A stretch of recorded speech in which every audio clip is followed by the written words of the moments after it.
अनिंकार जी महापुरुषों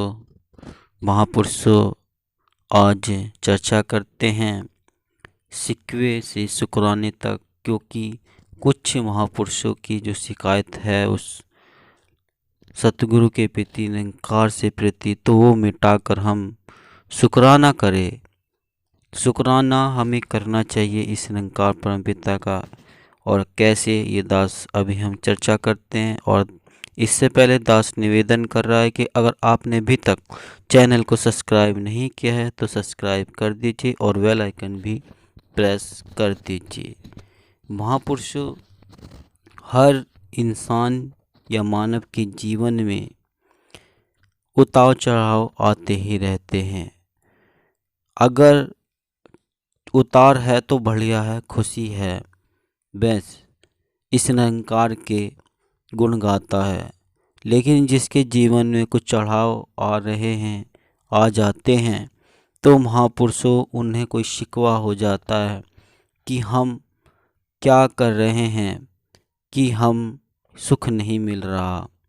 लेकिन वे यही नहीं जान पाते कि कहीं तो हमारी ही कमी है, कहीं तो हमारी भक्ति में कोई त्रुटि हुई है, जो हमें सुख मिलने की कहीं कोई कमी हो रही है। महापुरुषों, हमें देखना है कि हम गिला शिकवा तो कर रहे हैं, लेकिन उससे पहले अगर हम अपनी कमियां को खोज लें तो जाते बेहतर है। हमें शिकवे करने से पहले निरंकार को, शिकायत करने से पहले निरंकार से हमें अपने आप में कहीं तो कोई कमी ढूंढनी है, कि कहीं तो कमी है कि हम जीवन में जो उतार चढ़ाव हो रहे हैं।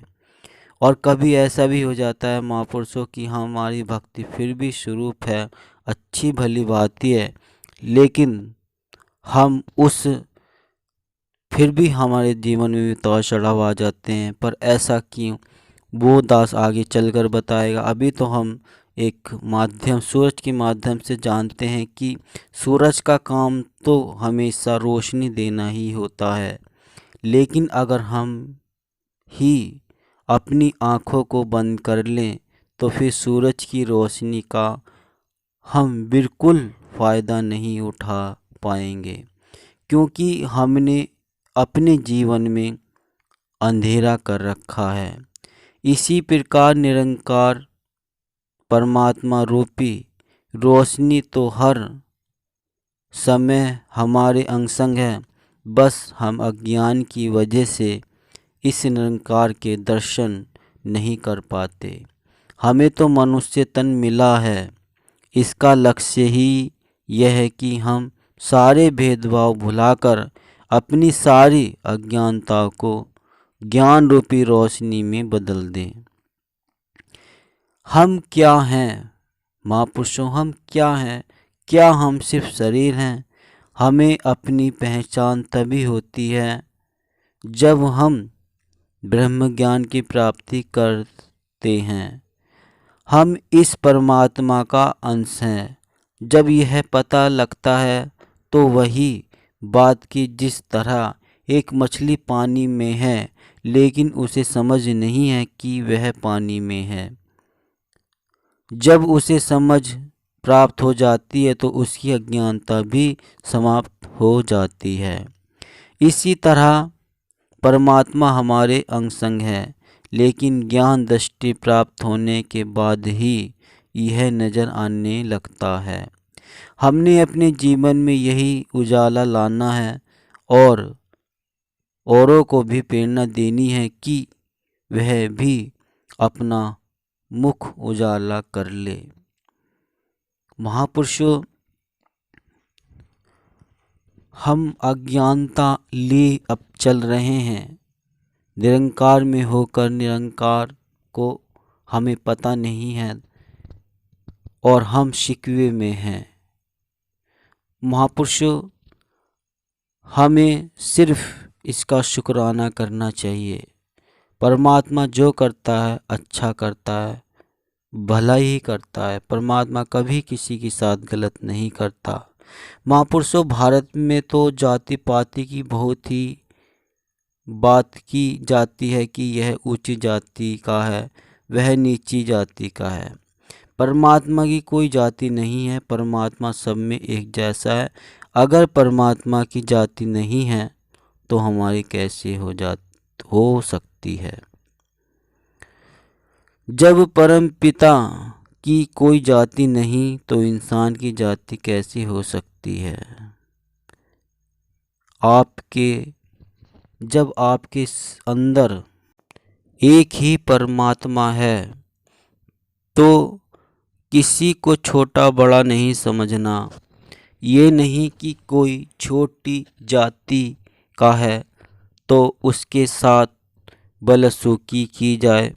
उसके अंदर भी उतना ही परमात्मा है जितना किसी ऊंची जाति वाले के अंदर है।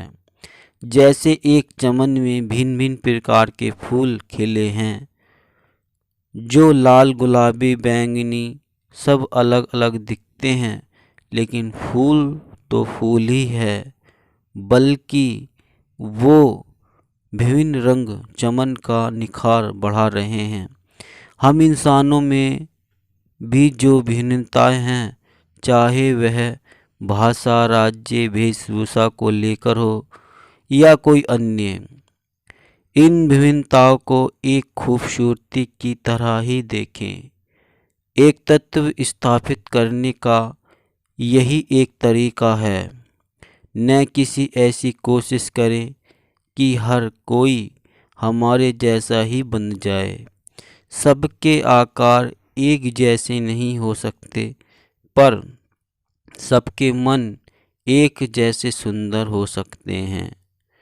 जब मन में सिर्फ प्यार, विशालता, नम्रता आदि कल्याणकारी गुण आ जाते हैं तो मन सुंदर बन जाता है। अहंकार और विनाशकारी सोच रखना मानवता के हित की बात नहीं है। यहाँ निरंकारी मिशन में भी ऐसा ही कोई मंत्र नहीं मिलेगा जिससे जीवन अगर दुख में है तो सुख में बदल जाए, या शरीर के किसी अंग में दर्द है तो वह खत्म हो जाएगा। यह मन के भाव बदलेंगे। परमात्मा से हम भले शिकवा करते थे कि हमको ऐसा क्यों बनाया, हमारे साथ ही ऐसा क्यों किया। ब्रह्मज्ञान के बाद मन का यह भाव बदलकर सिर्फ शुक्राने वाला मन जाता है। अब अगर शुक्र करते हैं कि एक ही संग में दर्द है, अब शुक्र करते हैं कि एक ही अंग में दर्द है, पूरे शरीर में नहीं। यदि हमारे पास थोड़ा सा धन है, उसके लिए ना शुक्र होने के बजाय शुक्रगुजार होते हैं कि शुक्र है थोड़ा तो मिला। महापुरुषों, जिंदगी का हल पल हम सिर्फ निरंकार प्रभु परमात्मा का शुक्राना करते हुए बिताएं, न किसी शिकवा करते हुए। हमारे अगर मनुष्य का रुतबा मिला है तो सच्चे रूप में मनुष्य बने। हम कभी किसी से शिकवा गिला ना करें या परमात्मा से ना करें। जो मिला उसमें ही संतुष्ट रहे। परमात्मा की पहचान द्वारा अपनी पहचान प्राप्त करके, ताकि हमें एक अच्छा इंसान बनने का नाटक न करना पड़े, बल्कि हम सच में एक अच्छे इंसान बन जाएं और सबसे प्रेम करें। सबको सब में ही एक ही परमात्मा का नूर देखें। छोटे बड़े के अंदर सब में एक ही परमात्मा का नूर है। और हम भक्ति भी, विश्वास भी अपना अटूट पक्का बनाए रखें, क्योंकि अगर विश्वास है तो ही तो हमारी भक्ति से जो दुख विकार आने वाले होते हैं नहीं आते। हमारे अंदर ही कोई कमी हो जाती है, त्रुटि हमसे भी कहीं भूल चूक होती है और हम वो देख नहीं पाते और शिकवे करने लगते हैं। हम सभी को एक जैसा नहीं देखते, सबसे प्रेम नहीं करते, घृणा करते हैं और शिकायत करते हैं कि हमें सुख नहीं मिल रहे हैं।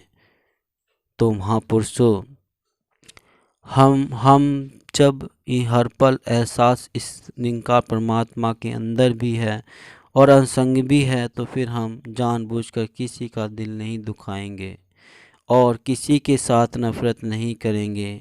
ब्रह्म ज्ञान द्वारा न केवल भावना बदल आएगी और ज़िंदगी सुखदायी हो जाएगी, बल्कि शरीर छोड़ने के बाद परलोक भी सुहेले करने का यही एकमात्र साधन है, जहाँ हमें एक सुख मिल सकते हैं और हम अपने जीवन को सुख में एक आनंदित बना सकते हैं। हमें सिर्फ शुक्राना इस निरंकार का करना है। परिस्थिति चाहे जो भी हो, एक भक्त और एक संत हमेशा निरंकार का शुक्राना ही करता है। थोड़ा मिला या घना, जो भी मिला संतुष्टि उसमें भक्त एक संत करता है और इसका शुक्राना करता है।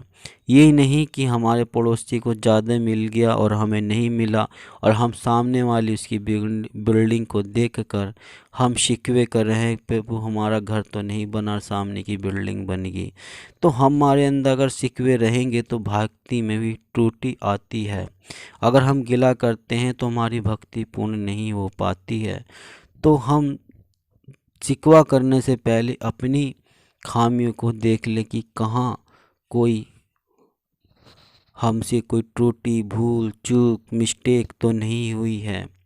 अगर जो भी संत महात्मा ये सब कार्य करता रहता है, अपनी त्रुटि को देखता रहता है, वह जीवन में फिर सुख पाता है और इस निरंकार के सबके शुक्र ही करता रहता है।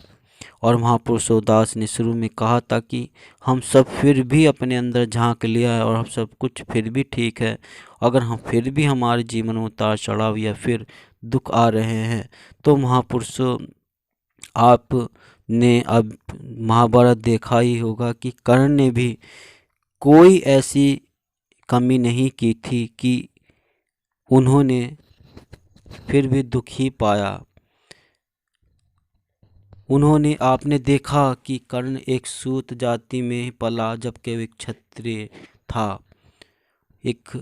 तो फिर उसके पश्चात भी उन्होंने इतनी जो जिल्लत, इतनी अपमानिता सही, उन्हें अपने लड़ने का हक जो नहीं मिल पाया।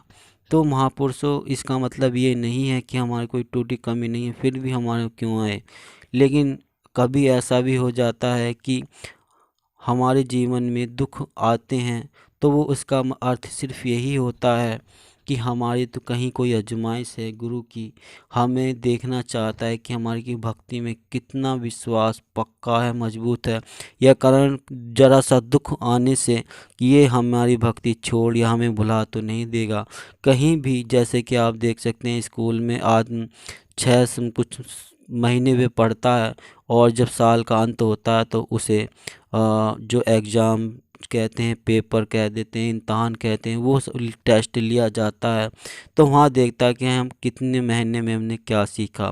ऐसी परमात्मा ही कभी आजमाइश भक्ति की हो जाती है, तो हमें कभी अपनी भक्ति से पीछे नहीं हटना। अगर ब्रांड मजबूत है तो हम आगे बढ़ चढ़कर पक्का विश्वास प्रभु को दिलाए कि हम वाकई अटूट हैं, हमारा विश्वास और पक्का है और हम एक स्थिर रहते कह ही हुआ टिके रहें और शुक्राने को हम करते रहें और गिले शिकवों को फिर भी छोड़ दें। ये नहीं कि बस हमने अच्छा किया फिर भी हमारे साथ बुरा, और जो जो फिर भी एक बार हम अपने अंदर देख लें कि कहीं कोई कमी तो नहीं, कहीं त्रुटि तो नहीं।